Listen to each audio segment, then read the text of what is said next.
काजल राघवानी से जहां खेसारी लाल यादव की पुरानी विवाद आज पूरी तरह से खत्म हो गई, लेकिन आज काजल राघवानी के जन्मदिन के मौके पे खेसारी ने बड़ी खास अंदाज में काजल राघवानी को बर्थडे विश किया।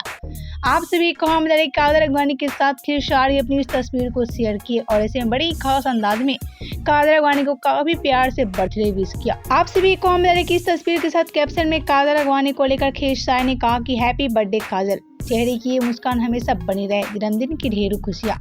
आप सभी को हम काजल राघवानी को आज खेसारी ने बर्थडे विश किया और ऐसे में पुरानी रंजिश आज पूरी तरह से खत्म कर दी खेसारी लाल यादव। आप सभी को हम कि यहाँ खेसारी ने साबित किया कि काजल राघवानी है उनका सच्चा प्यार और खेसारी और काजल राघवानी की जोड़ी कभी टूट नहीं सकती है। खेसारी काजल राघवानी से आज काफी ज्यादा प्यार करने लगे हैं और वहीं आप सभी को हम खेसारी तो आज पूरी तरह से अपनी विवाद भी खत्म कर लिया। तो आप सभी का क्या कहना है काजल राघवानी और खेसारी की बढ़ती नजदीकियां से? क्या आप सभी काफी ज्यादा एक्साइटेड है खेसारी और काजल राघवानी को लेकर? और आप सभी का क्या कहना है खेसारी और काजल राघवानी की बढ़ती नजदीकियां से?